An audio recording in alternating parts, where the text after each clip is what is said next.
Well, I think the budget crisis has an impact on everyone. Especially hardest, I believe, on Latinos that are not educated, that work in the service industry, that don't have groups that advocate for them or don't know how to advocate for themselves. We are going to see drastic cuts in education and in healthcare and in workshops and in corporations and in every area that helps create jobs in the state of California. And unfortunately, it's going to hit all of us. I think the public misconstrues that somehow there's a lot of waste in government spending, and people have not understood that most government spending is direct services, things like classrooms, direct healthcare services, direct social services for foster children. Well, a couple of the big cuts that are being proposed, for example, to Medi-Cal.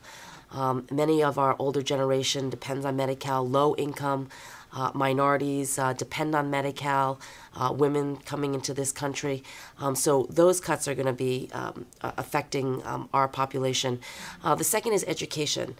How are we going to be a leading nation, a leading economy, if we are not investing in education? These budget cuts that are proposed now are absolutely decimating and devastating to not only K-12 education, which will see probably reduction in the school year, less days in the classroom, and certainly cutbacks on support services for children, anything that helps a child who maybe has a special need, as well as the general classroom. Those are the kinds of terrible things that we're going to see happen. And then at the university level, it's also devastating. We're talking about 10,000 students being turned away from the Cal State system, and I'm not sure how many thousand that will be rejected from the UC. But this is a terrible, terrible situation where we're actually looking seriously at young people not being able to go to college. I think we need to, first of all, start convincing the public that this problem is real. The sky will fall if we don't do something to have a humane budget this year.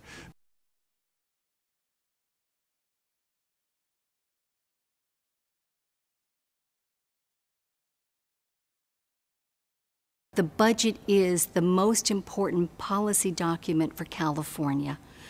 We can pass every kind of bill, but if there's not money in the budget to fund it, it really goes nowhere. Big picture, which is that we have a budget process that was developed in the 1930s, and it's been papered over with little changes here and there. It doesn't work for the 8th largest economy in the world, and so if we're really going to make change, we're going to have to change the way we do our budget. Really look at all of the tax loopholes, tax credits, tax deductions that are offered in the state of California. In fact, the totality of them are worth $50 billion. Because if we can't educate the public, then we certainly can put pressure on some of our Republican colleagues to increase fees and taxes through the course of the legislative session and the budget.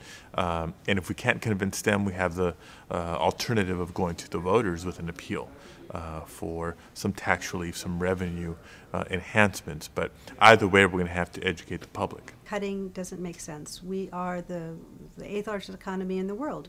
We have ways to generate revenues because we have almost 40 million people, more than 10% the population of the United States. We can generate the money we need for social programs, for education, for health care.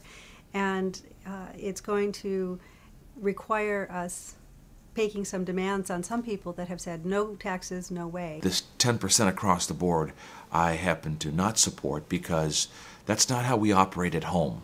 I think what we can do to better prepare for that is make sure that we're at the table when those decisions are being made, and make sure that we have strong coalitions so that we can really talk to the policymakers about the impacts of those cuts. I think what members of HOPE can do is to educate themselves about what the impacts will be of the cuts without any revenue increases to the things they care about.